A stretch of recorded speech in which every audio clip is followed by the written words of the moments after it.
Between the time when the gyms were filled with Arnold and the rise of the TRD boys, broccoli heads, and insufferable gym hoes was an age undreamed of. And unto this, Lord Buck, destined to bear the non-cookie cutter YouTube crown upon a troubled brow. It is I, Kingdoom, who alone can tell thee of his saga. And by his decree, all who shall partake in this lifting journey must acquire a gut. That means you.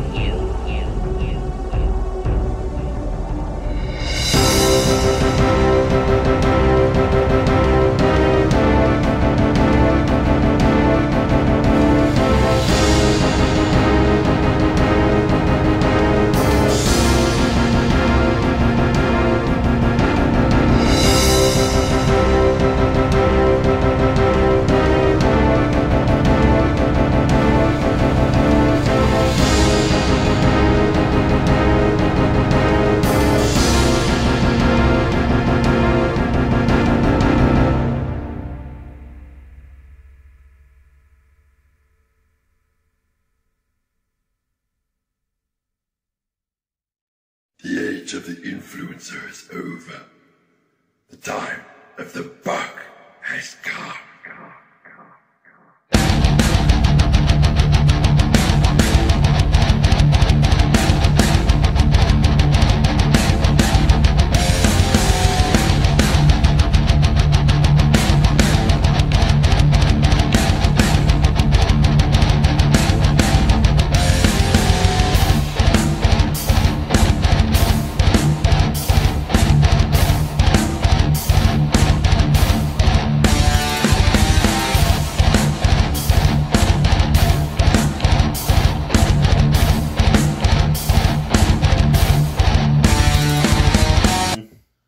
This is the best view. So I had to give Chad a refresher.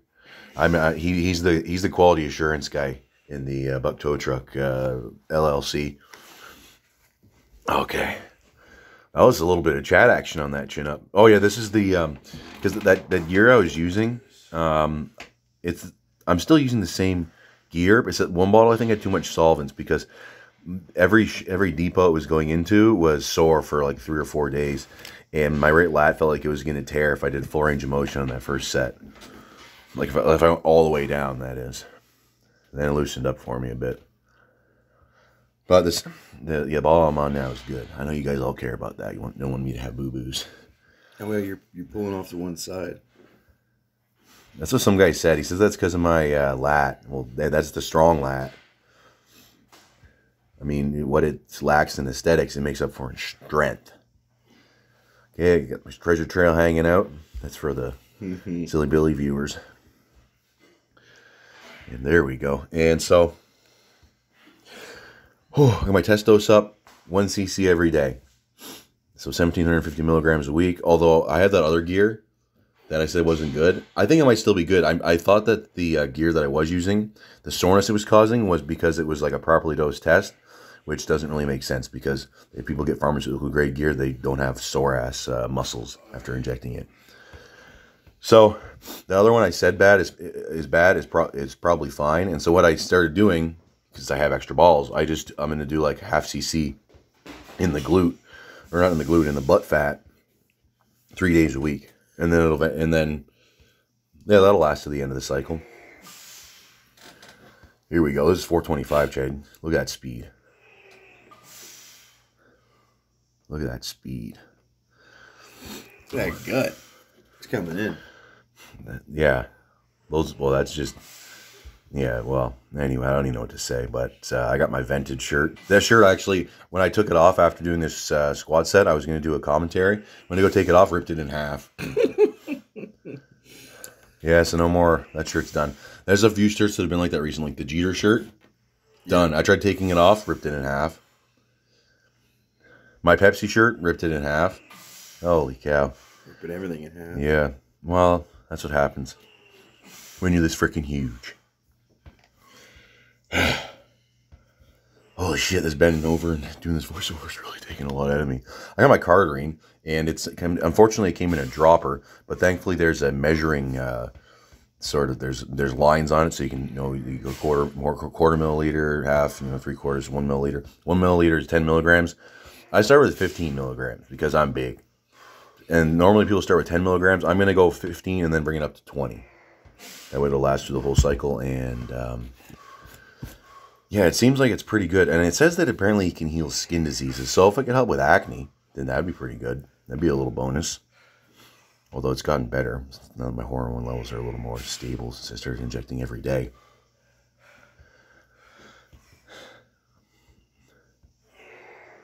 Oh yeah, is that the last rep? I just remember when I was watching this back, the last rep was a really good speed. There we go. Okay. All right. And yeah, strict press. That's coming up. Almost crapped my pants. Would you believe that? Never. Yeah.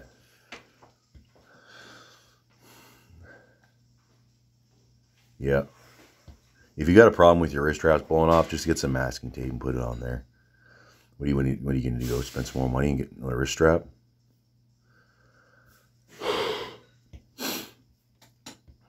Chad went for a 410 bench press yesterday, and it was pretty close. That was super close. It was probably like 1 pound too much. Yep. Yeah. I had no music though, because I gave my phone to that little kid to be the cameraman. Oh, it's just bench press.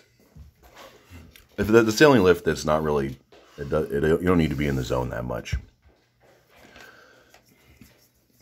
Despite what people will tell you, I think people make the bench press a little more technical than it is, or more serious than it is, because that's what they're good at, or that's what they like, and but it's also the easiest thing compared to squats and deadlifts and overhead press. And so it's a combination of like having short arms and being fat, and then also it being easier. And so then they make it more technical to make it seem like it's something more special than it is. And anyways, I could just be making that whole thing up because I suck at bench. There's a guy in the Discord. He says that he can do like 405 for reps on bench, flat bench, but he was having trouble doing 275 for reps on incline bench. And then when I went to Fit for Less for like 2 weeks, I remember I did like 330 or 335 for sets of 5 on incline. And he's like, oh, I guess you should be repping 500 on the flat bench. Well, and this morning I only did 370, and I only got 1 set of 5. Flat bench, I don't really care. Well, on incline bench, you can't bounce it off your gut.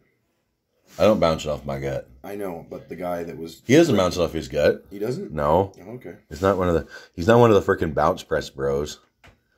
Those guys. Whoa. It's the Iggy Ricky Heart press, Chad. See that? Yeah. Get a little extra tricep work at the top there by doing a double or triple lockout. All right. Oh my goodness. So, this isn't a very good ambience. I need something that's going to lift my spirit. 1 hour journey through abandoned echoes, Silent Hill. Here we go. You know, there's a certain sort of, I don't know, fad where you just say like every sort of interest that might be kind of unique, but when you say unique, that is like a positive sort of attribute to it.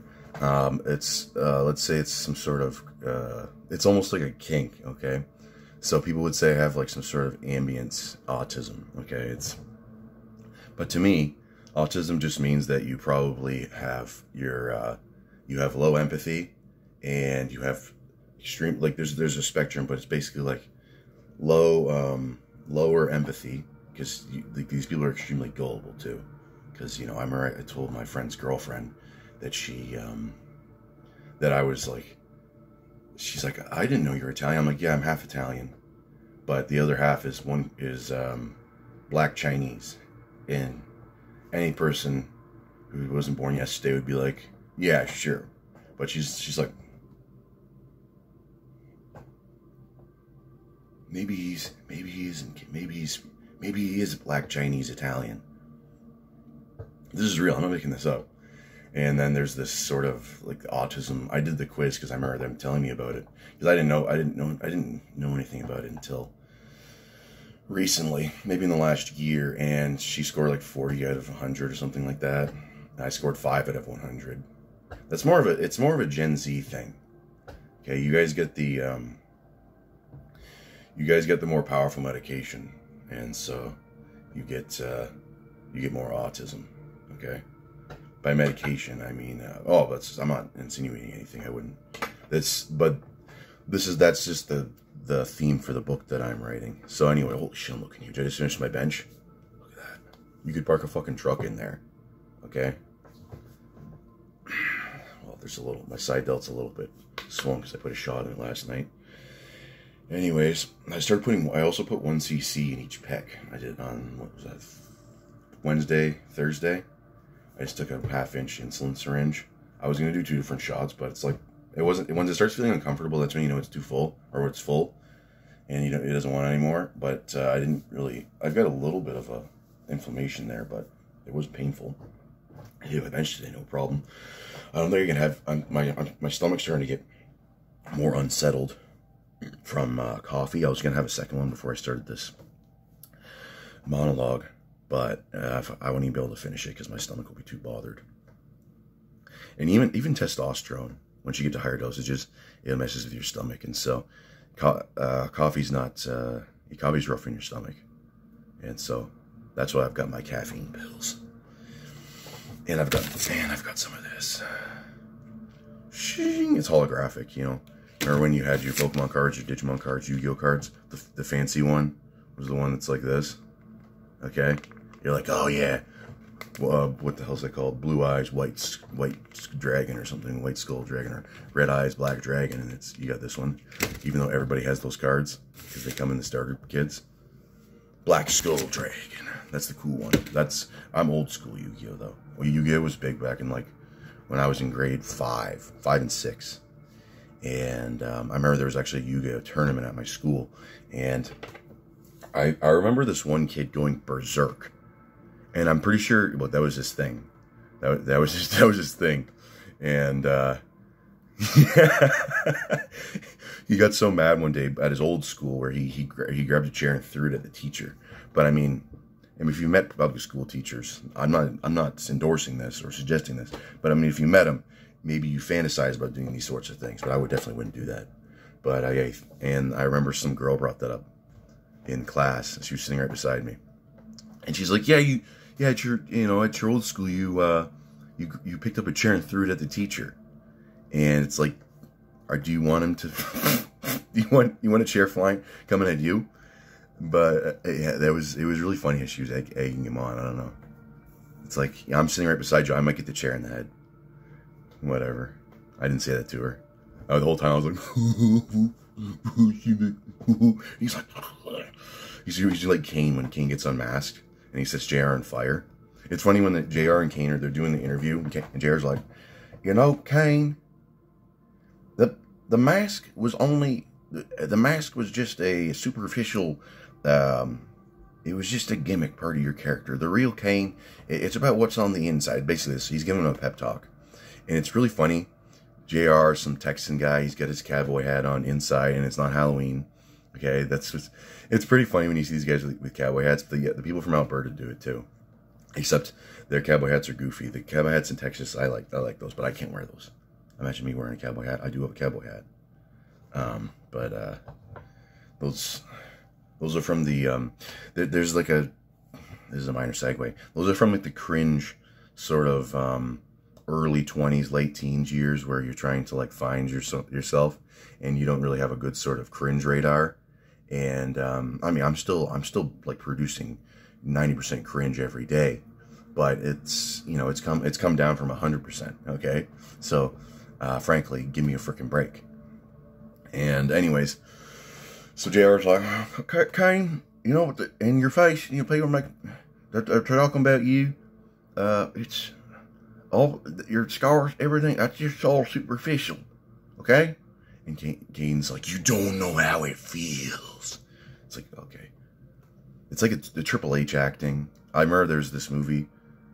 I can't remember what it's called, but he's in a Blockbuster movie, and he's an ex-con, and he was like a getaway driver, and he decides to quit on a job because he sees his daughter's, well, whatever, he ends up being the bus driver, okay, or he ends up coming along for the ride, and he's doing the Triple H character for the whole movie, okay, but he's like, because he does the thing where he's like,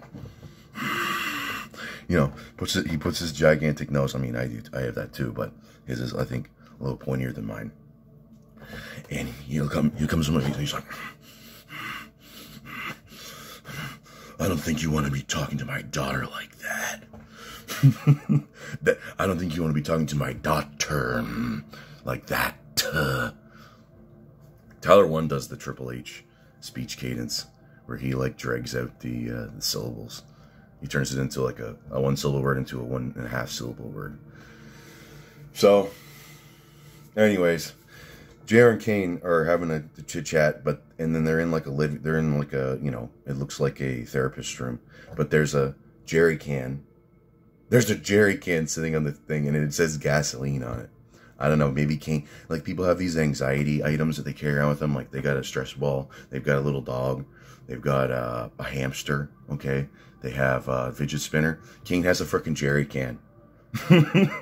Anyways, JR gets his ass set on fire, and that sort of Kane character where he's like, or, you know, I think he chokeslams Eric Bischoff off the stage. That sort of Kane character reminds me of this kid, the chair thrower. Okay, and so we took a long sort of we made a somewhat short story into a longer story. Why the hell not? That's what this channel's all about. Okay, rambling. Okay, and then the new thing. I don't know where the hell was I going with that. Man, I'm getting fucking hungry. I'm gonna start fucking shaking too. So the new thing is to go on Ivan Jerk's channel and to make gut comments, okay? Because I told him that I'm gonna comment on every video. I gotta figure out what the hell my last few comments have been. Where the hell are we? Oli shoes. I don't like when they say Oli. I said squat would go up 15% if you gut up. And then all of these. Gabagool over here. You know, there's the guy, one of the viewers, he'd made that comment a few times. I was laughing out loud. I was thinking about that comment because that's a scene from The Sopranos where they're having like a sort of party, and they're all like it's like, I'm pretty sure people in New Jersey aren't this Italian. They're not The Sopranos. Okay, anyways, Silvio Dante, who's played by Steven Van Zandt, he's like the comedy relief for the show, and that's the character that I like. That guy's so funny, and that's what he does. He's got his big like Italian greased back puff. And he's like, Gabagool over here. I was thinking about that yesterday. And I think I'm like laughing out loud in public. And, oh man. I do that quite a bit where or Chad says something and I'm thinking about it and I'm laughing my freaking ass off. Out loud in public. And I was talking to one of my customers yesterday, and he's got this thick Canadian accent, and he's talking about these people that are moving in behind him. They're opening up this like big ass subdivision, and he's like, "Man, those people are fucked." That's a super Canadian thing to say. It's just that, like, those people are fucked. They're fucked. So, anyways, that guy replied to my comment on that video, Gaboo. Over here, Silvio Dante. After Richie Aprile runs over, he runs over this guy that he doesn't like, and then he paralyzes him. And I think Paulie Walnuts and Silvio Dante go to see Richie at, I don't know, an ice cream parlor or something. And he's like, no, Silvio's like, let's go to the chase. Oh no, maybe Paulie Walnuts goes, we want you to build a ramp. And then Silvio Dante's like, yeah, it's not a good faith. Make it, whatchamacallit, handicap accessible. Handicap accessible. And the way that there's this scene where he plants a bomb and he blows up this guy's restaurant for, I don't know, to get insurance or something like that. And when he's walking out, it's like, he's like,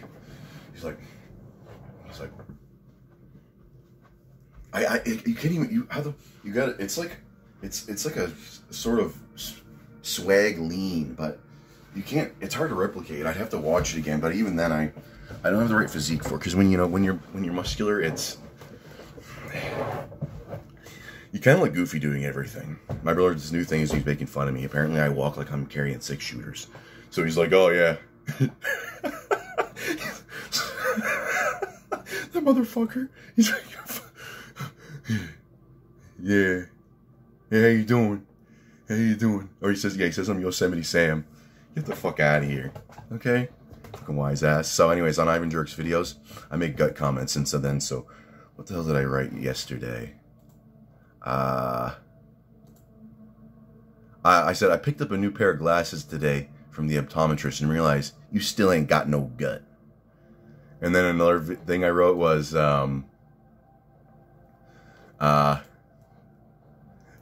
because he's big into these Bulgarian weightlifters, and I'm like, Antonio Krastev had a pretty epic gut. So if you think of something gut related or just some sort of gut thing, you should comment that on his video. Because I told him that, you know, like these people don't get it. It's like, yeah, you do this sort of the natty fatty dirty bulk, maybe not necessarily a dirty bulk, but even if you bulk as a natty, you're gonna be kind of fluffy, okay? Unless you have like the sort of naturally lean genetics, which most people don't, okay? Sam Sulek and Larry Wheels have that. You don't have that. Holy shit, I'm getting fucking hungry. And so anyways, I've said this before, you gain the weight, you go up to 275, 280, okay?